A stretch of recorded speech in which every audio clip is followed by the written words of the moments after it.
Vitamin అంటే ఏమిటి? అది అసలు మన బాడీలోకి ఎలా వస్తుంది? ఎలా ఉపయోగపడుతుంది? మనకి 4 రకాల విటమిన్స్ ఉంటాయి. సార్ ఇప్పుడు ఈ విటమిన్ డి లోపం ఉంటే ఎలాంటి లక్షణాలు ముందుగా ఏర్పడతాయి మన బాడీలో? ఇప్పుడు భారతదేశంలో 2/3 మందికి అంటే 60% నుంచి 70% మందికి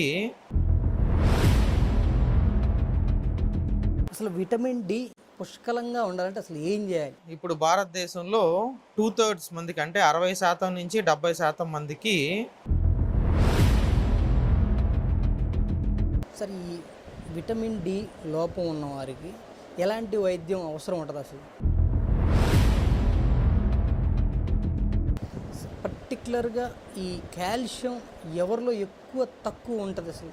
ఎస్పెషల్లీ ప్రెగ్నెంట్ ఉమెన్ తర్వాత ఇమీడియట్ డెలివరీ అయిన తర్వాత వీళ్ళల్లో చాలా తక్కువగా అబ్జర్వ్ చేస్తున్నామండి. సార్ ఇప్పుడు ఈ విటమిన్ డి లోపం కానీ కాల్షియం లోపం ఉంటే ఎముకలు కీళ్ళు నొప్పులు ఎక్కువ ఉండటం, పట్టు ఎక్కువ కోల్పోవటం, బెండులు తిరిగిపోతాయి అంటారు. అసలు ఈ లోపం అలా తిరిగే అవకాశాలు ఉన్నాయా ఎముకలు? అవును, ఎదిగే పిల్లల్లో ఎప్పుడైతే పిల్లలు ఎదుగుతారో కండరాల గ్రోత్కి, బోన్ గ్రోత్కి కాల్షియం, విటమిన్ డి అన్నది కావాలి.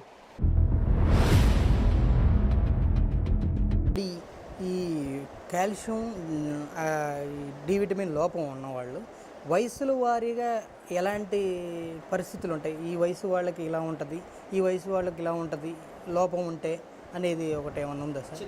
చిన్న వయసులో వాళ్ళకి సేమ్ హెయిర్ లాస్ అవ్వడం, గోర్లు విరిగిపోవడం, ఎముకలు కాళ్ళు నీ జాయింట్ బెండ్ అయిపోవడం అలాంటివి సామాన్యంగా చూస్తూ ఉంటాము. సార్ ఇప్పుడు మనకి విటమిన్ డి కాల్షియం లోపం ఉందని తెలుసుకోవటానికి కొన్ని పరీక్షలు చెప్పారు. అదేవిధంగా వీళ్ళు ఎలాంటి జాగ్రత్తలు తీసుకోవటం వల్ల వీటిని సాధ్యమైనంత వరకు పరిష్కరించుకోవడానికి అవకాశం ఉంటుంది హాస్పిటల్కి రాకుండా? హెల్దీ డైట్ అండి.